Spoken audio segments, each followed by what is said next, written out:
Hi, it's me, Vamp, and today we will be talking about the Remote Observer Volume 15.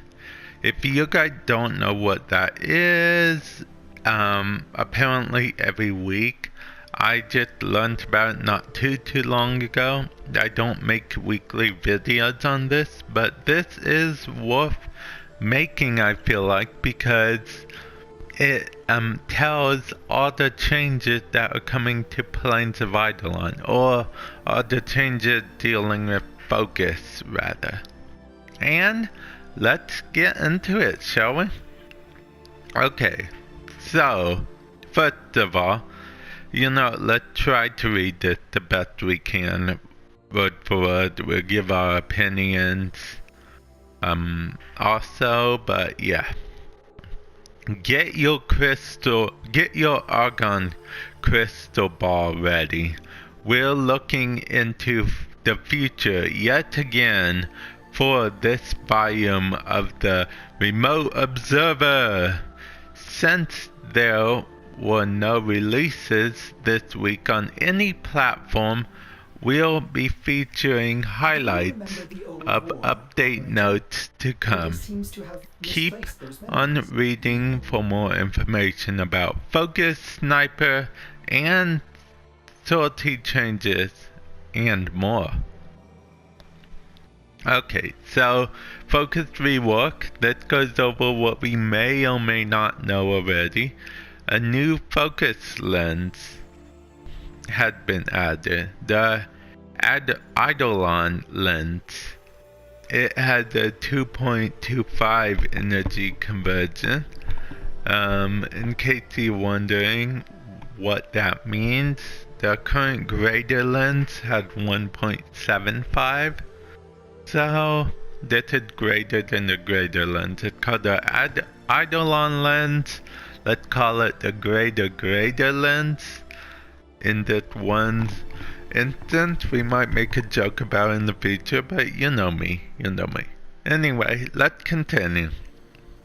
The blueprints that you get blueprints apparently from the Plains of Eidolon bounty system, and you can use your greater lenses to craft. It also says you will be able to unlock nodes across different focus trees. Which, if it worked the same way your current focus lens does, then yeah, I think I get where it's coming from. All installed lenses will be removed and returned to your inventory, as well as all focus points. You should wait before you use them. Okay, now see, this is where, for me anyway, the good of me being, okay, first of all focus is going to be returned to you. All focus points, which is good, because as you can see, I viewed some down Zenrook tree already, and it would be nice to have some of those returned to me. And I have lenses on just about every frame and every weapon, so it would be good to have those returned to me so I can make more greater lenses from my regular lenses, so I can use the greater lenses to make some Eidolon lenses. Okay, I'm getting way too carried away. But yeah, it also says that you should wait before using them. I'm guessing so we understand how it works better. I think that's probably one of the beauties of being console. I'm console, as you know, so I'll have to wait no matter what. So I can sort of see into the future in a way, pull out my own argon crystal ball, as it was, and just simply look at what other options are on PC. Then when it comes to console, I know I have those same options, so I would know what to do. Unlike with the second dream, I had no clue what to do. I actually picked Madurai as my focus score to begin with. I wasn't always Zenaruk from the get-go. I made that mistake. Luckily, a friend of mine helped me correct that, but that's a story for another day. In the current iteration of Focus, you can unlock a variety of passives that supplement your Warframe. Active and passive focus paths in Focus 2.0 aim to increase your operator's survivability and to give you the option to approach combat with added operator support and armaments. Okay. Hopefully that means a health increase for the operator, but one can only hope. Regular nodes now act similarly to passive nodes in Focus 1.0. Residential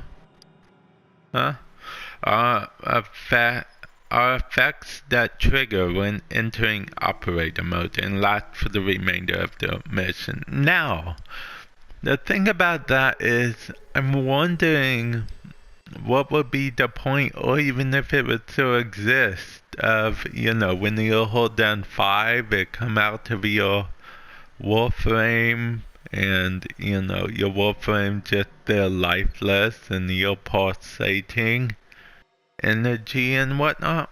I wonder what would be the biggest point of that now, because usually people just did that to trigger their passives and whatever. But if you can trigger it by going into just operator mode, I'm wondering what the point of that will be. I guess we'll have to find out. For more, okay, so see, it said for more detailed click here. You can click here if you want, because I'm going to post the link in the description below, but I'm not going to because I already read that. It was Rebecca's breakdown sort of dev workshop thing she did not too long ago. But moving on, sorties. The Void has been added. Okay, that's pretty cool. The Void has been added to the list of eligible sortie regions. Sorties that occur in the Void will have every mission take place in the Void. I like that because, it kind of just submerges us in it. It's not like, oh, you're in the Void for this. Oh, but you got out of the Void. It's like, oh, you're trapped in the Void for all of them. I like that. And also, we mentioned this possibility of in the previous volume, but Kuva had replaced focus lenses in sortie rewards. Let's see. And then also, basic focus lenses are acquirable via Plains of Eidolon bounty system.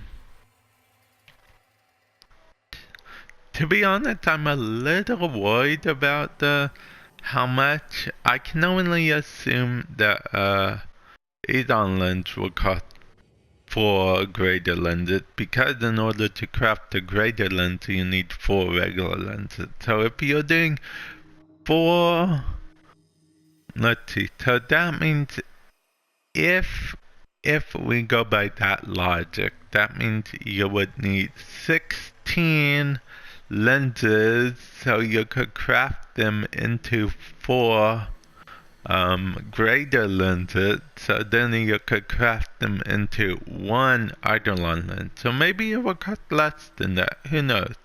Anyway, moving on. This is in other. All Vandal and Wraith weapons are now color customizable. Now, of course, when it says now, it means, when the update hits. The Heckle Wraith armor and Sandana is now color customizable. You can rename any melee weapon in Hawk's Avil. On Prime Time, it was demonstrated for 5 platinum per rename. Now, it said here this may increase in cost. And then, of course, there's a little, you'll hear that. It's the sound of 1,000 Glaive Prime fidget spinner jokes being made. And other work in progress may not ship with, PoE, pending more testing stuff. Added a screen shake toggle option for some aspects of combat. That does seem fairly interesting, I guess. A Plains of Eidolon capture scene will be available from the Cetus Syndicate. Now, that syndicate, that syndicate, I feel like, since it's going to be the new syndicate, I feel like people are going to be like, what other syndicates? We have this new syndicate. What other syndicate? But yeah. Now it also mentions sniper changes. Let's go into detail about that. Let's see. Radical sway removed from all zoom levels. 1 meter punch through added to all snipers without any to start. So, if it had punch through to begin with, innate punch through, it won't be affected at all. 1 combo counter removed at a time when duration runs out or unmissed instead of all of them. So basically a decay versus cooldown, as it says here. Additional bullets from multi-shot will each count at their own hits and misses in the combo counter. Combo duration reduced from 2 seconds. Reduced to 2 seconds for all snipers, apart from Lanka, which is reduced to 6. Damage falloff begins at 400 meters and ends at 600 meters, with damage reduced to 50% past 600 meters. For weapon-specific changes, read more Dev Workshop here. Again, you can click here in the link I'll provide in the description. And that was the Remote Observer, Volume 15. All you can look forward to, and more possibly. So, yeah, enjoy. Later.